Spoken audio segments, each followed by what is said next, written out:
Berusaha hidup ini membuat orang tua berbahagia. Kalau ibu lihat antum, ibu senang. Jangan lihat antum, ibu mukanya kusut, jangan ya. Karena antum memang bermasalah. Jadi sehingga kalau antum dilihat ibu jadi kusut. Bapak ngelihat antum jadi jengkel ya. Kok bisa ada anak seperti ini ya?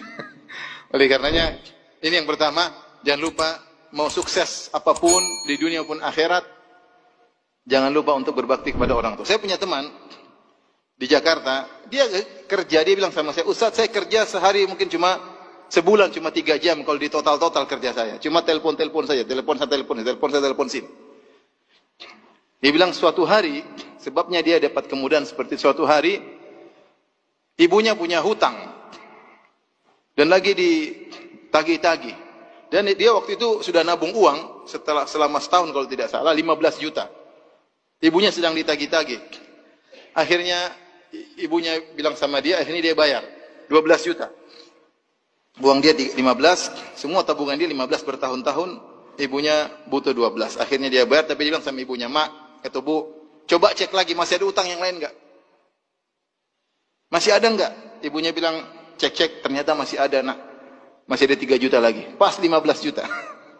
Jadi uang semuanya dikumpulkan, dia gunakan untuk bayar utang ibunya. Sebenarnya sekarang cuma kerja 1 bulan 3 jam, penghasilan ratusan juta. Artinya saya bilang ini berbakti sama orang tua, bukan cuma kesuksesan di akhirat saja, di dunia juga apa? Sukses.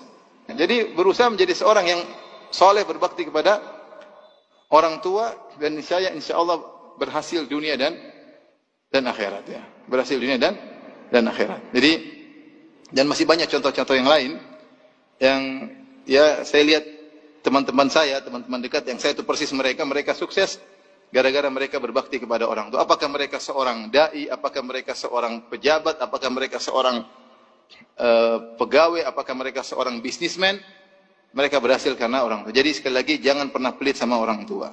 Kalau orang tua pelit sama antum dulu, antum tidak akan sehat seperti ini. Ya, misalnya orang tua anak lagi sakit, sudah cari dokter yang murahan aja. Kasih susu yang murahan saja. Antum mungkin kurus krempeng kecil. Ya, tapi ternyata antum masya Allah kuat, segar. Berarti orang tua dulu tidak perhitungan. Sampai sebagian orang tua jual sawah, jual ini, jual anu. Karena antum belum jadi orang tua, jadi nggak ngerti ya. Kita udah jadi orang tua, bagaimana sayang kita sama anak-anak luar biasa. Meskipun anak-anak mungkin kurang ngerti. Jadi orang tua tidak pernah perhitungan sama anak-anak.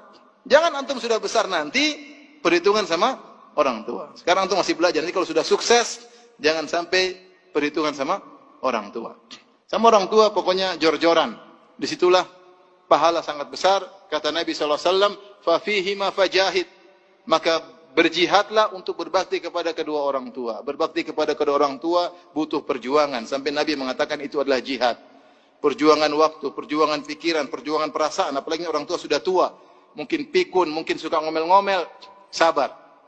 Itu adalah surga kita. Ilzam rizlaiha fathammal jannah. Kata Nabi, lazimilah kedua kaki ibumu, disitulah surgamu.